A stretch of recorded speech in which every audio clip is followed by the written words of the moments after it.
Well, here we are again on the Sugarhouse trolley, and you know what that means. Yes. We're chasing the railroads of John W. Young, the sixth show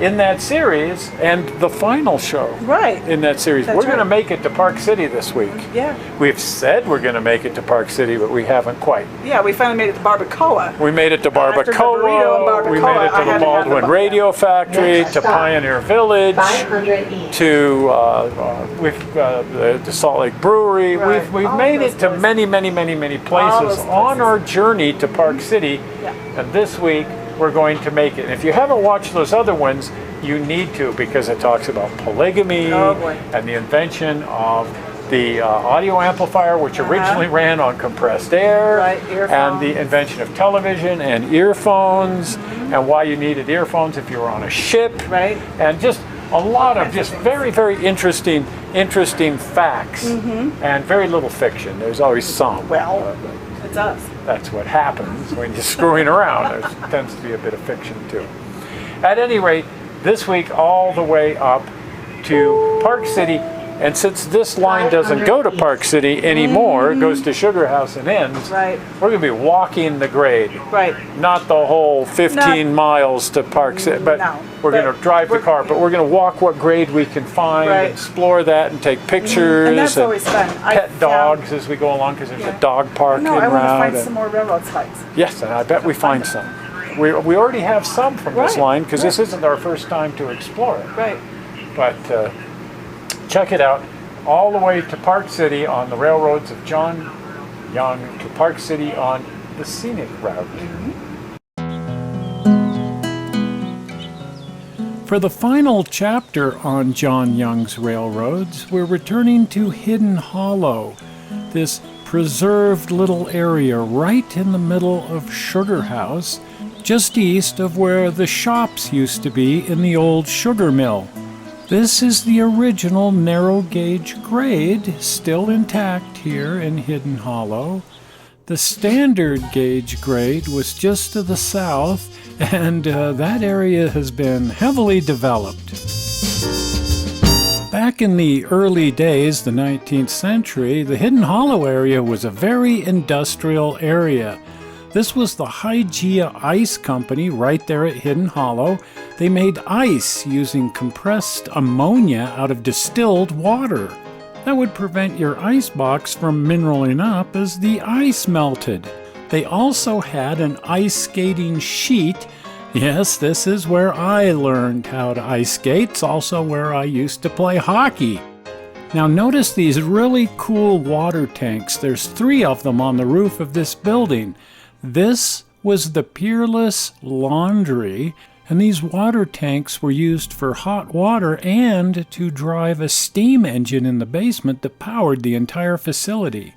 I always wanted to get in there and check that out, and well, I had an opportunity in the 1980s. The whole place burned down, and I did a little bit of urban archaeology and grabbed these photographs. Yes, it was a little dangerous wandering around in a burned out building, but I did find a stairway to the basement, which is what I really wanted to see, the electrical power plant. And yes, it was completely intact down there. This is the electrical panel. When the building was built, there was no power grid, and so they had to make their own electricity. Incidentally, Hygia did the same thing next door. Both facilities had steam-powered generators. The Peerless Laundry continued to use theirs right up to the day it burned down. No, it wasn't responsible for the fire. Fortunately, a collector grabbed this thing up and preserved it, and I'm looking for that, and I'd love to cover that in a show.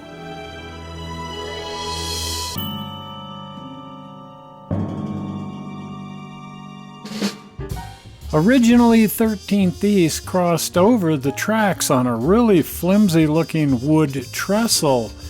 Well, the tracks are gone, but the city has seen fit to build this really nice tunnel under 13th East to get you over to Sugarhouse Park.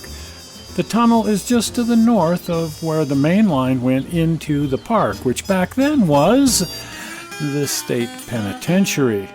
The prison had a rather notorious history. It housed a lot of polygamists and was also where they executed Joe Hill. But the neighborhood of Sugarhouse built up around it, and pretty soon it was in the middle of a residential area.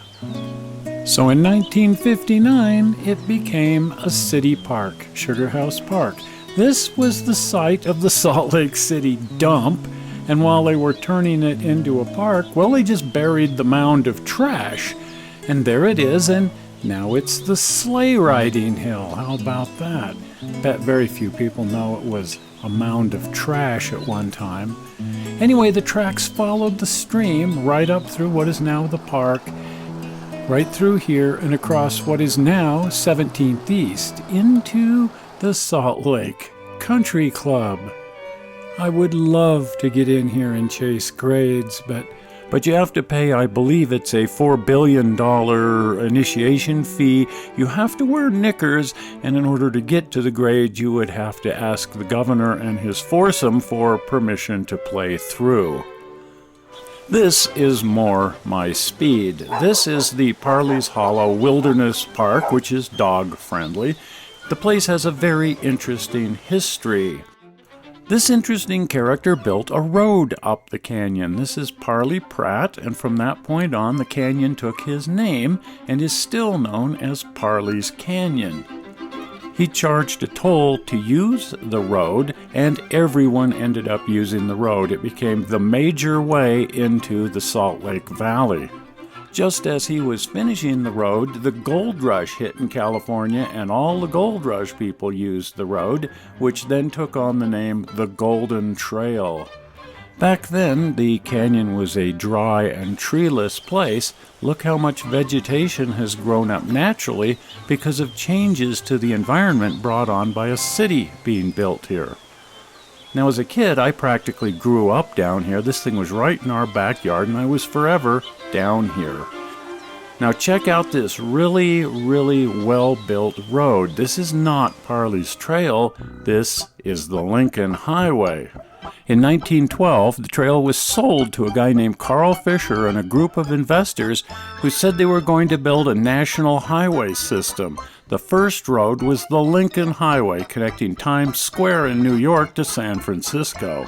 It was supposed to look like this when they got it done, but when it opened in 1913, it looked like this.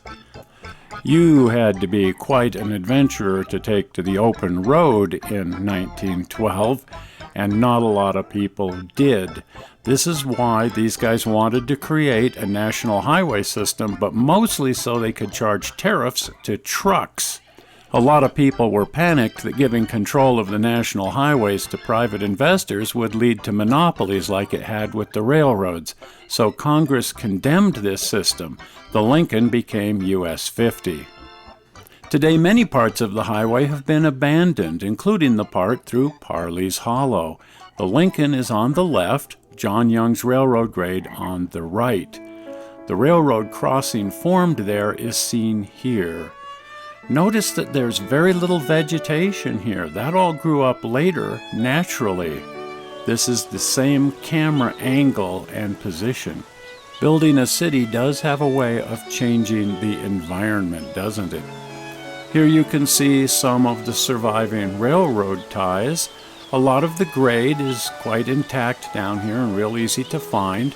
Notice that there are spikes still driven into some of these ties.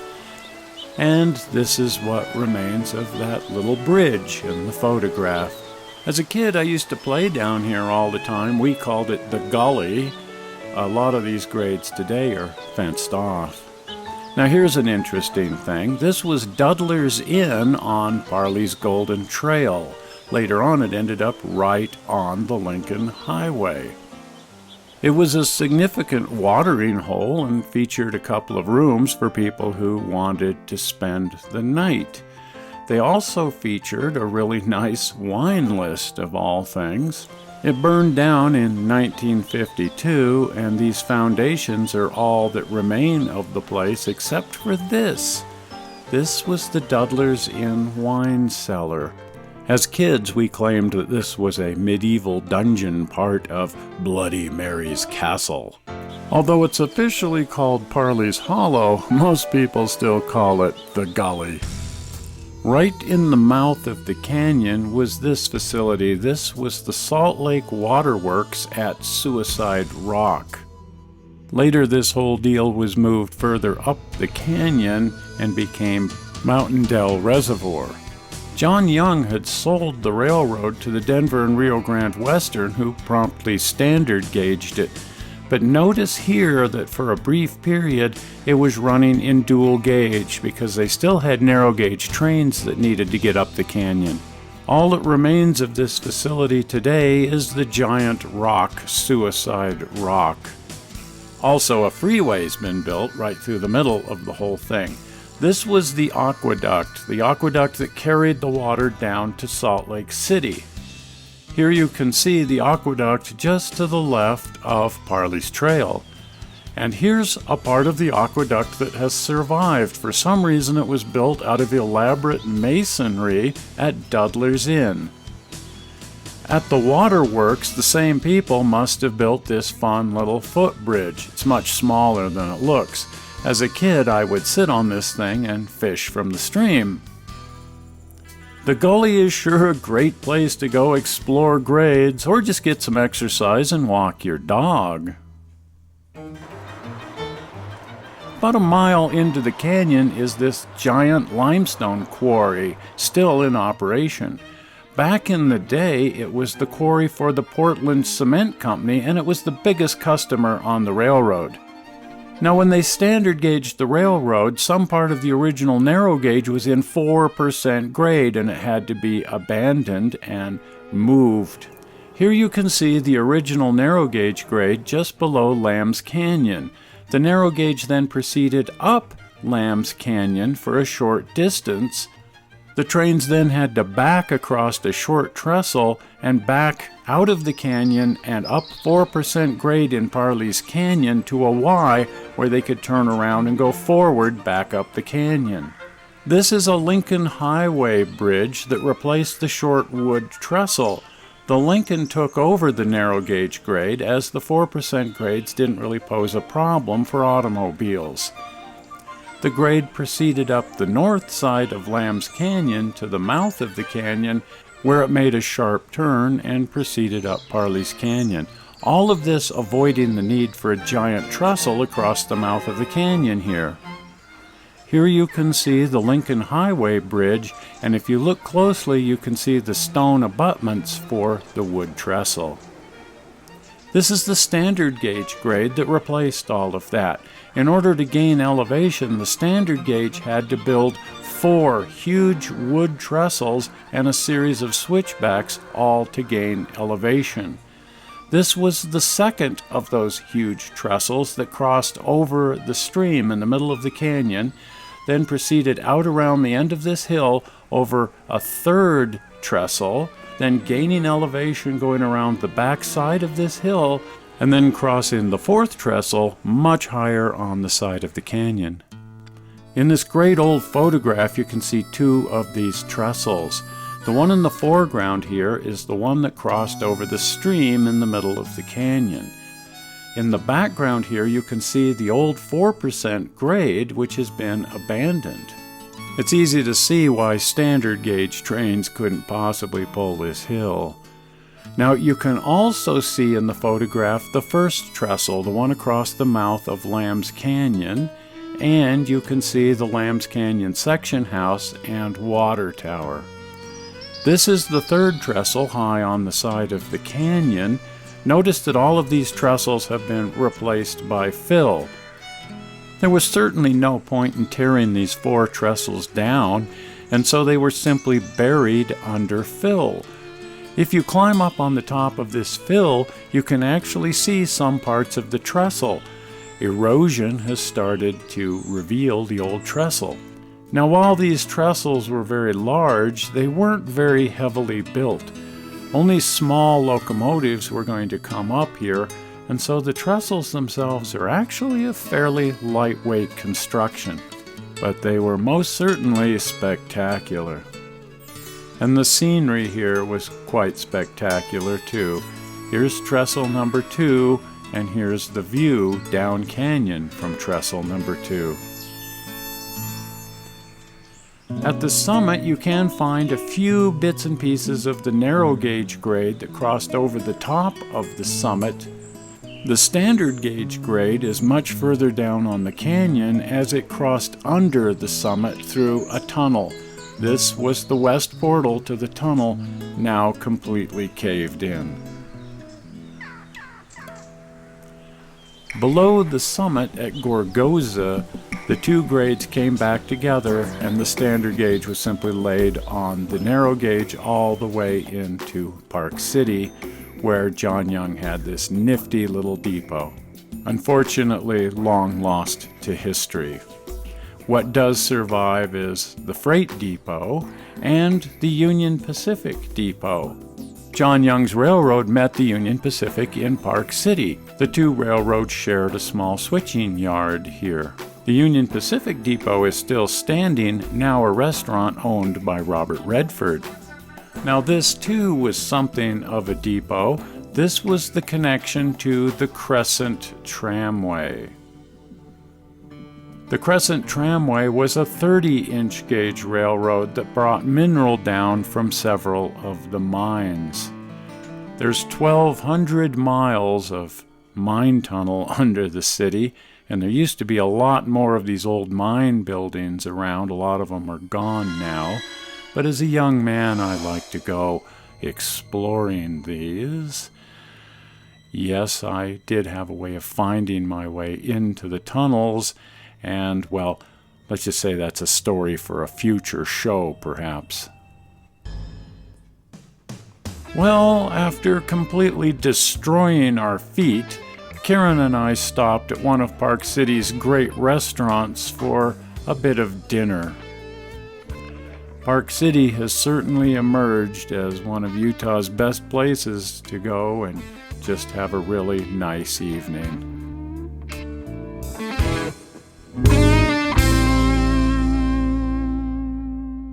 Well, that was fun. That was a lot of Tiring. fun. Oh my gosh. Tiring. Wow.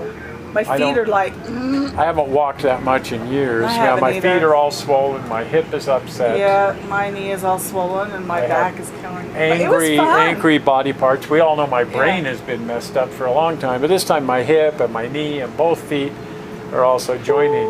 Yeah. And they're pretty But who messed cares? up. From all 7 miles of walking around. 900 east. But we had a great dinner in fun. Park City. That was fun. Park City is always fun. Oh yeah, love it. And maybe someday they will take this line all the way to Park City. I sure hope so. That'd be nice. And that would be so fun to just kick back. And when you got up to Park City, you could have wine with your dinner because you're not driving. You're not driving. You're just somebody else is driving. somebody also, else is doing the driving. In the wintertime when it's slick and the roads are bad. Just Parley's Canyon gets closed periodically, no and I've kidding. been stuck behind snowplows wondering if I'm going to live over the to just climb on a nice warm train and drive back. Right. Hopefully someday Someday they will do that and take this line back to Park City where it used to actually go. Right.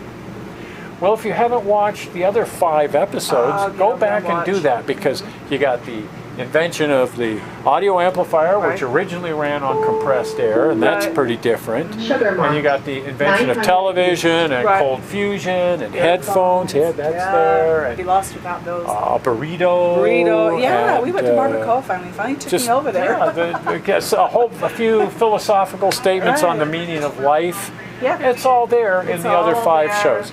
So do go back and watch the whole series of 6 shows. It's amazing. It's fun. It's amazing, and you will love it. fun. And it's cool. It's fun. If you haven't subscribed to the channel, all is not lost. You can still subscribe to the channel. Anyone can subscribe to the channel as long as they know how to click a mouse or a touchpad Touchpad's easy. or a touch screen. You just click on the blue button, which is appearing now right down here. It takes you to the channel, and you are a subscribed piece of cake. Right. Well, we're not sure how you found this movie on the internet. We hope you didn't find it boring. And we will see you here again next week with some more massive screwing around. See you then. Bye-bye.